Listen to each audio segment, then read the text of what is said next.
No man knew the personal and intimate life of the prophet Joseph Smith better than Willard Richards. Joseph himself declared that fact in a letter to the wife of Willard Richards, written in June of 1842, in which he said, "I never had a greater intimacy with any man than with your husband." Brother Richards was Joseph's personal secretary, and he was also a church historian. In addition, he was with Joseph almost every minute of every day during the final weeks of the prophet's life, and he was present in the Carthage jail when Joseph died. Because he was an eyewitness and a record keeper and a dear friend to the prophet, he was in a unique position to tell the story of the martyrdom. This is his story.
I never thought I'd come back here. When I left this room on the 27th of June of 1844 and went down those stairs, I hated this place more than any place on God's earth, a place of misery and sorrow, a place of butchery and bloodshed, a place where everything I held precious and dear seemed to die. Not sure I feel that way now. Maybe that Carthage is more like a temple. Willard Richards is my name. In 1835, I was practicing medicine in Boston. My cousin placed a copy of the Book of Mormon in my hands, and I opened it by chance to 2 Nephi chapter 2, verse 25, and I read, "Adam fell that men might be, and men are that they might have joy." That scripture transfixed my heart. For if it was true, I might then set aside all the sorrow and misery and austerity of a Congregationalist childhood and really embrace a life full of joy. And I said to my cousin, either God or the devil had a hand in this book, for man never wrote it. And I took it home and I read it twice in the next 10 days. Then I packed my bags and sold my practice. I had learned something. God had more important things for me to do than peddle pills. I was delayed by sickness from getting to Kirtland until 1836, but once there I investigated the church with my head and with my heart until I knew for myself that the work was true. And on the last day of December of 1836, my cousin Brigham Young baptized me through the ice in the Chagrin River. I served 2 missions for the church in 1836 to 1841, a 3-month mission to the eastern states, and then 4 years almost in England with Orson Hyde and Heber C. Kimball and Joseph Fielding and the rest of the apostles. It was a glorious experience. In 1841, I made my way back to Nauvoo and there got to know Joseph Smith, the man, as I had gotten to know his work in England. Our souls were knit together. We found in each other kindred spirits. We became the very fastest of friends, and Joseph laid on me a great deal of responsibility that previously he had been unable to trust to anybody else. I was soon called to be his personal secretary, the chief of all his clerks, church historian, clerk of the municipal court of Nauvoo. He asked me to be the manager for the times and seasons. He called me to be the general clerk of the church and the recorder of the temple. In November of 1841, someone asked him why he gave me so much responsibility, and he said, "All my life, I've been searching for someone after my own heart whom I could trust with my business and my affairs and all things. And I have found him. Dr. Willard Richards is the man." For the 35 months that passed after I arrived back in Nauvoo, I was almost constantly by the side of Joseph Smith. I watched his face, his eyes, I heard his voice as he bore testimony of the Father and the Son as he described the angelic ministrations and the gold plates, and I came to know something about Joseph Smith. He told the truth. As surely as I stand here and speak to you this day, I know that Joseph Smith was a prophet of God. A year before we came here, we were sitting together in the upstairs room above his old brick store. I was at a desk, my back toward the prophet, working on some papers, when I suddenly realized that he was looking at me. And he crossed the room and he stood beside the desk where I was sitting and looked down at me, and then he said this thing. He said, "Willard, the time will come when bullets will fly around you like hail. You will see friends fall to the right and to the left of you, but there will not be so much as a hole in your garment." Well, as I say, Joseph Smith was a prophet. The last words he ever dictated to me to be included in his personal journal, the date was the 22nd of June of 1844. The last words were these: "I told Stephen Markham that if Hiram and I were ever taken again, we should be massacred, or I was not a prophet of God." Well, in 1844, things were awful in Hancock County. Anti-Mormons had formed a party conglomeration of blacklegs and counterfeiters and all kinds of people who were fighting the church from without. Meanwhile, in Nauvoo, 200 people had formed a secret combination and taken a solemn oath with Bible upraised in their right hand before God and all holy angels to give their property, their lives, and everything they possessed to bring about the destruction of Joe Smith and his party. It was 8 men who belonged to this group that published the Nauvoo Expositor. The only issue came from the press on the 7th of June of 1844, and immediately the city of Nauvoo was so outraged there was danger of an uprising to destroy the press by the populace. To circumvent that kind of thing, the city council was called into special session. They met for 2 days on the 8th and the 10th of June for a total of about 14 and a half hours, and after much deliberation and discussion, the city council passed an ordinance declaring the Nauvoo Expositor a nuisance and ordering its abatement. That order was given to Joseph Smith, the mayor, who delivered it to John P. Green, the marshal. He proceeded to the premises of the Nauvoo Expositor, forced the lock on the door, tumbled the press into the street, where it was destroyed with hammers. The type was scattered, and the second issue, about half published, was burned. Well, the publishers fled into the prairie in every direction. There were 8 of them altogether. Some went to Warsaw, some went to Carthage. Robert Foster went to Warsaw, and on the 12th of June, a letter was published over his signature. It began like this: "Mr. Sharp, we hasten to inform you of the unparalleled outrage perpetrated on our property and rights by a ruthless, lawless band of ruffian mobocrats under the dictation of that unprincipled wretch, Joe Smith." Thomas Sharp published an editorial comment immediately after. He said, "We have only to state that this is sufficient. Citizens, arise, one and all. Can you stand by and suffer such infernal devils to mob men of their property and rights without avenging them? We have no time to make an answer. Let every man make his own, and let it be made with powder and ball." It was on that day, the 12th of June, that Constable Bettesworth came from Carthage with a warrant for the arrest of Joseph and Hiram and the city council. The charge was riot in conjunction with the destruction of the printing press of the Nauvoo Expositor. Joseph read the warrant when it was handed to him, and it said, as warrants always did in that day, "Returnable before me or some other justice of the peace in this county." And Joseph said, "I'm perfectly willing to answer the demands of the law. I always have been Constable Bettesworth, but I will not go to Carthage." On the 27th of May, Joseph was in Carthage, and there was an attempt to take his life. He knew that there were 500 men in Carthage who'd taken an oath to kill him. So he said, "I will not go to Carthage. I'll go any place else, Appanoose or any other city in the vicinity, but I will not go to Carthage." Well, Constable Bettesworth wouldn't hear it. He became irate and profane. He said he'd be damned if he didn't take Joseph to Carthage. Well, Joseph was outraged by his attitude and said that he knew his rights and therefore wouldn't go anywhere. He obtained a writ of habeas corpus, was brought before the municipal court of Nauvoo for a hearing, was found not guilty, and discharged. Well, things went from bad to worse. The populace of Hancock County was outraged. All they knew was that Joseph had refused to be accountable for his misdeeds, and they got more and more angry.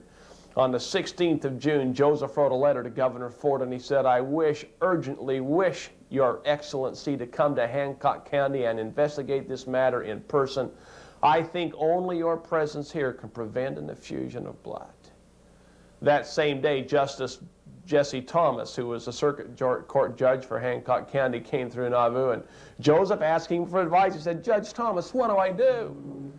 And Judge Thomas said, "Joseph, have a trial. Get outside of Nauvoo and have it before a non-Mormon. Don't go to Carthage, but don't go to Nauvoo." Well, Joseph then was rearrested on the original warrant and was tried before Squire Wells. Both sides were present. Much testimony was given, and Joseph was found not guilty. On the 21st of June of 1844, Governor Ford came to Carthage and sent word to Joseph and the city council to send someone to him, reliable and well-informed, who could give a correct account of the Mormon version of what was happening in Nauvoo. That very evening, John Taylor and John M. Bernheisel were sent to Carthage. They arrived about 11 o'clock and found to no one's surprise that Carthage was filled with their bitterest enemies. John Taylor said that before he got to his hotel room, his life was threatened 3 times. In fact, he said, "I did not sleep at all that night, but lay awake with my pistol loaded under my pillow, waiting for an emergency." The next morning at 10 o'clock, Elder Taylor and Elder Bernheisel were ushered into a meeting with Governor Ford. They found there with him some of their worst enemies, the Laws, the Fosters, the Higbees, all part of the Nauvoo expositor experience, and others were there. They delivered their documents and affidavits to Governor Ford and offered to answer any questions he had. Governor Ford then proceeded to read out loud some of those documents, and every time he read a statement favorable to the Mormon point of view, he was challenged. The statements were challenged by these men who used profanity and obscenity to make their points, who defamed the character of John Taylor and John Bernheisel and everyone else in Nauvoo, and never were once challenged by the governor for their conduct. Finally, after an hour or two, Brother Taylor and Brother Bernheisel withdrew, frustrated and discouraged. Governor Ford asked them to remain in Carthage while he wrote a letter to Joseph. He then conferred with those men for about 5 or 6 hours and drafted a letter to Joseph. John Taylor gave it to Joseph that night, the night of June 23rd, in the mansion house in Elder Bernheisel's room. Joseph read it. In the letter, Governor Ford demanded that Joseph allow himself to be rearrested by the same constable, by virtue of the same warrant, and that he come to Carthage and stand trial before the issuing magistrate. Nothing less than this, he said, can satisfy the demands of violated law nor allay the just excitement of the people. Well, Joseph was greatly concerned by this attitude from a man whom he'd hoped would help. He put the letter on the table and paced the floor for a minute and then turned to Hiram and said, "There's no mercy here." And Hiram agreed. "No, Joseph, just as surely as we fall into their hands, we're dead men." "Well, Hiram, what do we do?" "I don't know." Later, though, Joseph knew. He said to those who were still in the room, "It is clear to my mind what we must do. All they want is Hiram and myself. Then tell the people to go on about their business and not to gather in groups. There is no doubt they will come and search for us. Let them come. They will not harm you in person or in property, and not even a hair of your heads. Hiram and I will cross the river tonight and go away to the west." In a few moments, Hiram left the mansion house. Reynolds Cahoon was on guard before the door, and he said to Reynolds, "A group of men are trying to kill my brother Joseph, and the Lord has warned him to flee to the Rocky Mountains for safety." Well, we went up and down the river until we found a boat, and then woke Porter Rockwell to row us across the river. We arrived in Montrose about 4, perhaps 4:30 in the morning, and then sent Rockwell back across the river to get horses for our journey to the west. We told him to come back that night under cover of nightfall so no one would know. Well, he came back about 1 o'clock in the afternoon. He didn't bring horses, but he brought 3 elders from the church, and one of them brought a letter from Emma.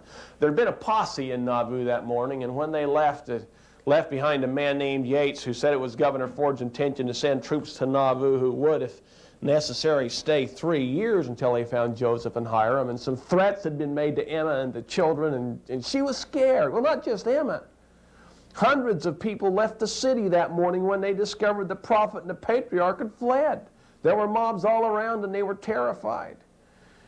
Anyway, Emma wanted Joseph to come back to give himself up. The governor promised protection and a fair trial.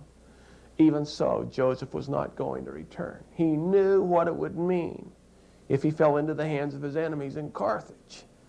When these brethren who were there realized that it was his intention to go west anyway, they did this incredible, this terrible thing. They accused Joseph of being a coward. They refer to the fable about the shepherd who runs off and leaves his sheep to be devoured by the wolves. Joseph, is that cowardice? Well, that was a fatal blindness on the part of those brethren. They had touched the prophet in the one spot where he had no defenses, and that was his love for his people. He wrapped himself in his thoughts for a moment and then turned and looked at Reynolds Cahoon and he said, "If my life is of no value to my friends, it is of none to myself."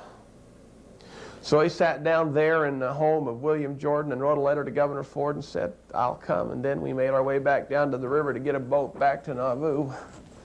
Joseph lingered behind talking to Porter Rockwell, and someone called to him to move a little faster, and Joseph said, "There is no need to hurry. We are only going to be slaughtered."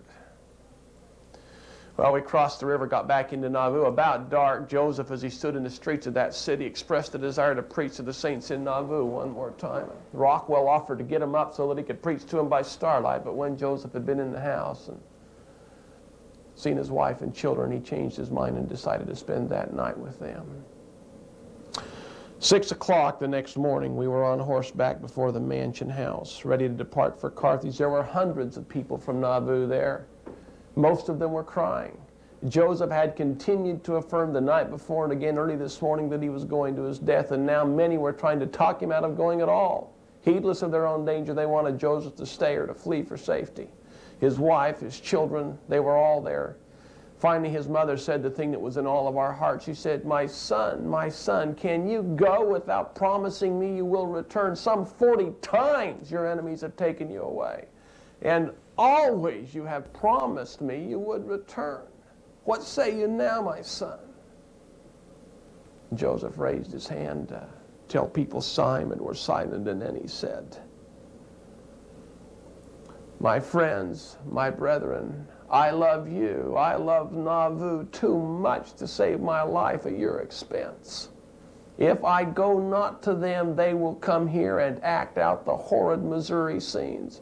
I may prevent it. I fear not death. My work is well nigh done. Keep the faith, and I will die for Nauvoo." Well, with that farewell, we rode to the temple, and Joseph looked at that monument to his inspiration and power, and then turned and looked out at that huge sweeping bend of the Mississippi River and its beauty and splendor in the early morning light, and then said his own farewell. He said, "This is the loveliest place and the best people under the heavens." And then, almost as an afterthought, he said, "Little do they know the trials that await them." Well, on out of town then and to Carthage. About 4 miles west of Carthage, we stopped to rest the horses and to take some refreshment. As we dismounted, we saw coming toward us from Carthage a troop of 60 mounted militiamen, Captain Dunn and some of the men from McDonough County.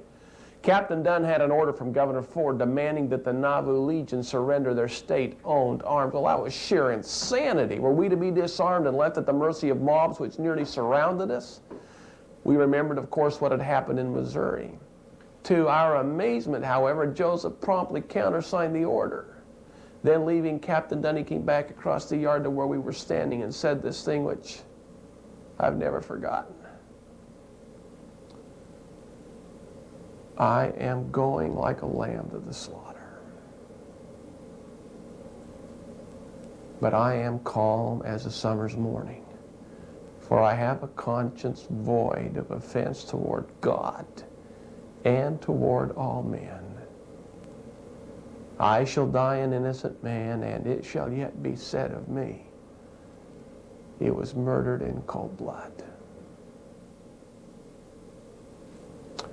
Well, Captain Dunn was concerned that the legionnaires, under the circumstances, might not be willing to surrender their state-owned arms. We could understand that. He asked us to accompany him back to Nauvoo, and we finally agreed and sent word to Governor Ford about the delay. It was 6 o'clock that evening before we left Nauvoo again, 2 or 3 wagon loads of rifles and bayonets following behind. We made our way back to Carthage. This time, just 2 miles out of town, Joseph stopped to look at his farm, and then he rode a little distance and stopped to look again, and then a few more rods, and then turned his horse for yet another look. Someone finally called out about needless delays, and Joseph turned to face him and said, "If you'd got such a farm as this and you knew that you would never see it again, would you not want to take one long last look at it?" Then he turned his back on his farm and his friends and his family and rode off to Carthage to turn himself over to his enemies. We arrived here in town about 5 minutes of midnight. The Carthage Greys and a few other state troops were encamped in the public square. When they realized who was riding across the square, they became loud and vulgar. They began to shout at the Mormons, "Stand aside, you McDonald boys. Let's have a view of the Mormon prophet. We'll use you up now, Joe Smith, and kill every damn Mormon on the river." This kind of thing, louder and louder. The rear platoon of the Carthage Greys began to whoop and holler and hoot and yell like a pack of savages right under the window of Governor Ford, who finally opened his window and said, Boys, I can quite understand your anxiety, but it's quite too late tonight for that. Now I wish you all to retire quietly and peacefully to your beds, and I will cause the Mormon prophet to pass before the troops in the public square tomorrow morning at 9 o'clock. And someone yelled, "Hurrah for Tom Ford," and they went to bed, and we went to bed. The last words that Joseph spoke to me before I went to sleep were these. He said, "Happy birthday, Willard. I was 40 years old on the 24th of June. I had forgotten, but Joseph didn't." Well, the next morning, voluntarily, Joseph and Hiram and the city council surrendered themselves to be rearrested by the same constable, Constable Bettesworth, on the basis of the original warrant, in order that they might stand trial before the issuing magistrate. A few moments later, Constable Bettesworth returned to our quarters, and Joseph and Hiram were arrested a second time, this time on a charge of treason, in conjunction with their having declared martial law in Nauvoo and called out the Nauvoo Legion. About 8:30, Governor Ford came to our quarters and asked Joseph and Hiram if they would pass in review before the state troops drawn up in the public square below. They agreed to do that, descended the stairs, and went to General Deming's headquarters. While they were there speaking with General Deming, the Carthage Greys came to the door of his headquarters and made an uproar. Only Governor Ford was able to calm them down and pacify them. He got them back into line, and then he began to pass in review with Joseph and Hiram, introducing them to each commanding officer as lieutenants, generals, Joseph and Hiram Smith. And all went well. 20 introductions without any difficulty at all until they came to the Carthage Greys.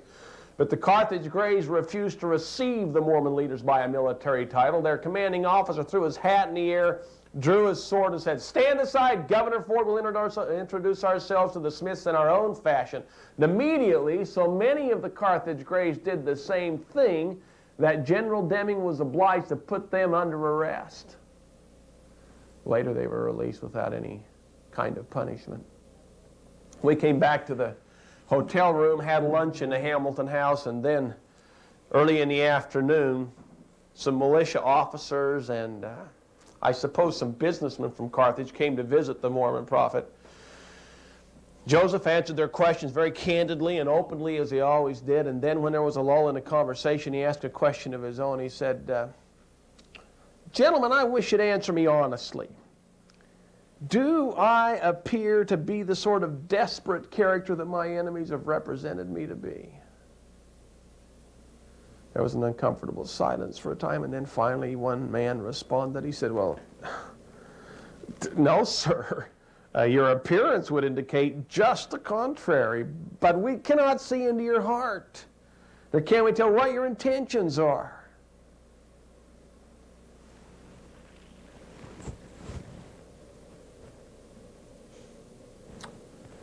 That's very true.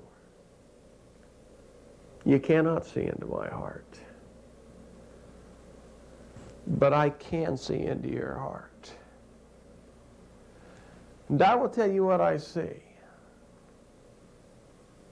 I can see that you and this people thirst for blood, and that nothing but my blood will ever satisfy you. And inasmuch as you and this people thirst for blood, I prophesy in the name of the Lord that you will have scenes of blood and destruction to your entire satisfaction. You will be thoroughly satiated with blood, and many of you will face the cannon's mouth from sources that you know not of. And gentlemen, you will live to know that what I have told you this day is so. Well, at 4 o'clock, we went to court. To our amazement, we found presiding there not Justice Morrison, about whom the governor had made such a fuss, but Robert Smith, who was a justice of the peace, but also the commanding officer of the Carthage Greys. Well, immediately prosecution asked for bail to be set, recognizance to be taken. Finally, that was agreed to. But then, to our amazement, Justice Smith set bail at $500 a man for Joseph, Hiram, and the 13 members of the city council who were there. $7,500. Had they been found guilty of riot, the maximum charge, the maximum fine was $200 a man. Well, it seemed clear to us that their intent was to outreach our ability to pay and force us into jail, but we'd come prepared. We had friends to help. Many of them went for everything they had. And bail was paid in cash and securities, and we were free. Court was adjourned without the charge or crime of treason ever being mentioned.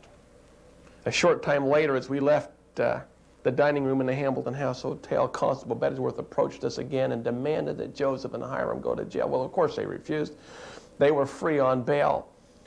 Then, to their amazement, Constable Bettesworth produced a minimus, an order signed by Justice Smith, remanding them to custody, indicating they had been brought to him on a hearing on the charge of treason, and that they were now to be taken to jail and held there until discharged by due process of law. Well, it was a lie. It was a manifest falsehood. Not a word had been said about treason at that hearing, and Joseph and Hiram refused to go to jail. Well, Constable Bettesworth went to Robert Smith and said they won't go to jail, and Robert Smith went to Governor Ford and said they've refused a direct order of the court, and Governor Ford said, you have the Carthage Greys at your command. Well, it soon became apparent that Joseph and Hiram, like it or not, were going to go to jail. When John Taylor realized there was nothing that could be done for it, he went in search of Captain Dunn, knowing Captain Dunn to be the friendliest of all the militia commanders in Carthage. He finally found him, and Captain Dunn came with 20 of his men to form a hollow square around Joseph and Hiram and protect them on the way to the jail. Even so, there was danger to them. Men kept breaking through that square of troops, so Stephen Markham, in order to protect the prophet, put his left arm through Joseph's right arm and put his old rascal beater over his right shoulder, an old black hickory walking stick. He said, Joseph, I'll protect you to the jail, and he did. Some people got through the troops, but nobody got by Stephen Markham. Well, we came into this room the night of June 25th of 1844, spent our first night downstairs in the debtor's cell. There were altogether 10 of us in that little 12 by 12 room. We slept on the floor that night. There were no beds. The next morning, Jader Stiegel fed breakfast to us and then invited us to come upstairs into this room, his bedroom. As we examined the room, we discovered that the door was half-inch common panel. It was so badly warped that it would not get on the latch. Dan Jones and Stephen Markham worked here with a penknife during the forenoon, also a little bit up here, in order to fix the door so that it would close, in preparation for some kind of security if there were to be an attack. Governor Ford came that morning for the interview he'd promised Joseph, and they spoke together for about 45 minutes. Governor Ford wanted to talk about the Nauvoo expositor, and Joseph wanted to talk about why he was in jail. He said, Governor Ford, we came to Carthage because you requested it of us. There was no law on earth that could have required us to come, and I think we had a right to expect better treatment than this. Now, we fulfilled our part of the agreement, and as American citizens, I call upon you to free us from this place and put a stop to these tyrannical proceedings. Well, Governor Ford said he thought it was a civil matter and ought to be left in the hands of the courts.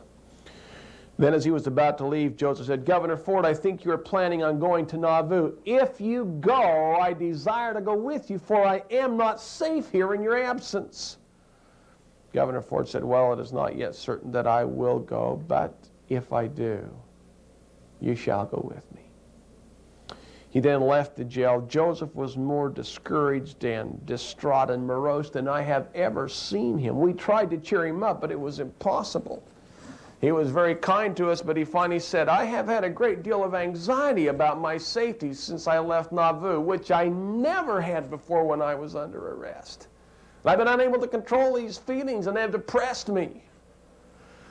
Well, Hiram tried to cheer him up. In fact, Hiram was fairly optimistic throughout the entire proceedings. But even so, at 6 o'clock that evening, when Joseph's uncle John Smith came into the jail and asked this question, do you think you will get out of the hands of your enemies again? The best answer Joseph could give was this. He said, well, my brother Hiram thinks I will. When we went to bed that night, Joseph and Hiram were on the bed in the corner. We insisted on that. Dan Jones and John Fulmer lay on the floor here. I sat at the table writing the events of the day until my last candle flickered out and left me in the dark. About midnight, I suppose, there was a gunshot outside the jail. Joseph awoke, or at least got up. He may not have been asleep. He paced the floor for a time, and then he laid down on the floor between Dan Jones and John Fulmer and laid his right arm out and said, here, Brother John, use my arm for a pillow. Then he began to express the presentiments. He felt that he was about to die. He said, I wish I could see my family one more time. Would to God I could preach to the saints in Nauvoo just one more time. And John Fulmer tried to rally his spirits, and Joseph thanked him, and then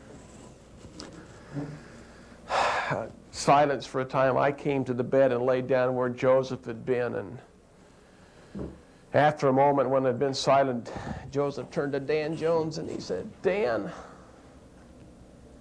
are you afraid to die? Dan Jones raised himself up, put his chin in his hand, and rested on his elbow for a minute, and then he said, has it really come to that, think you? No, sir. Engaged in such a cause as this, I do not think that death could have many terrors. And then the prophet Joseph Smith spoke, and he said, you will not die, Dan, for you must live to fulfill the mission appointed you in Wales. Well, before the year was out, Dan Jones was in Wales, and when he came back to Nauvoo, he reported that he'd baptized 2,000 people.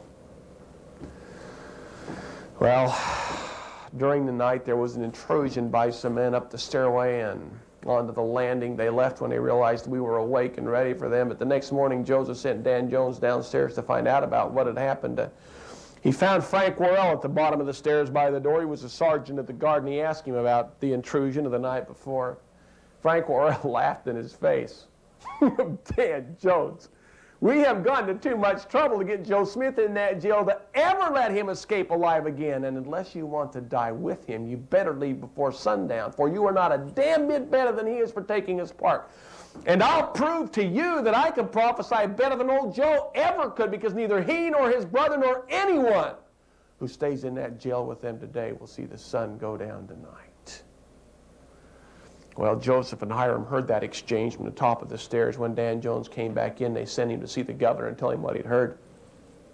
He walked across the square, and on the way, he heard a militia officer issue another threat of Joseph Smith's death that day by violent means. He went to the Hamilton House Hotel, walked into the jail, up the stairs into the governor's room. He didn't knock, just walked right in, walked up to Governor Ford and said, Governor Ford, do you know what those men out there are going to do today? And Governor Ford said, why, no, sir.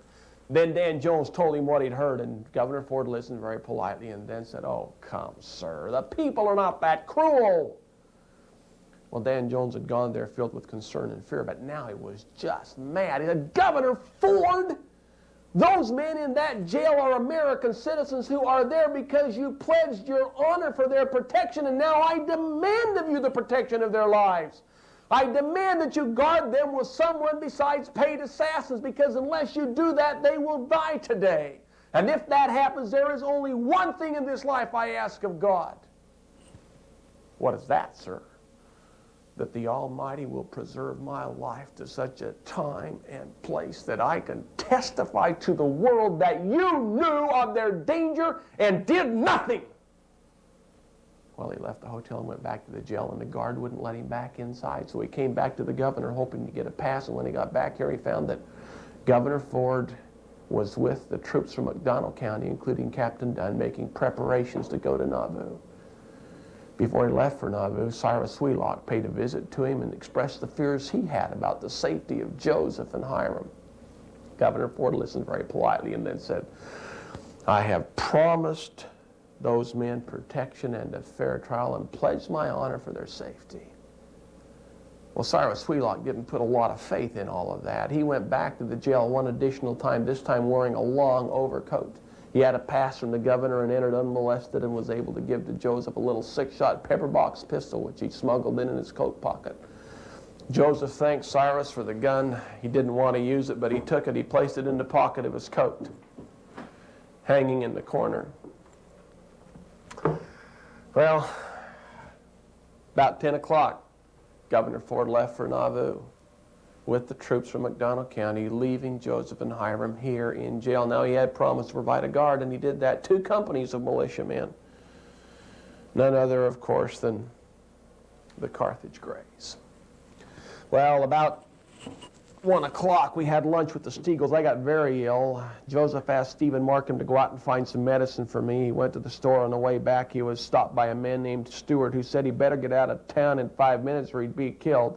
Stephen Markham looked at him and said, "Listen, you can kill me, but you can't drive me." This man then attacked Markham with his musket and bayonet. Markham parried the bayonet with his left hand and knocked him down with his right, and the man began to yell for help, and the Carthage Greys came running.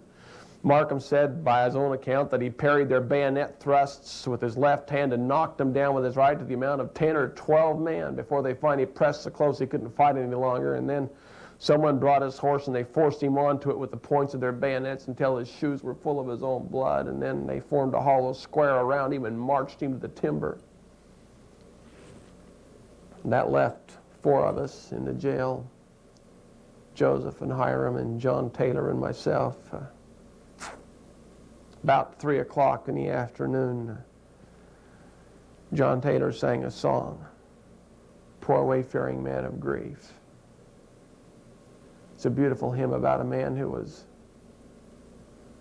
willing to die for the Savior.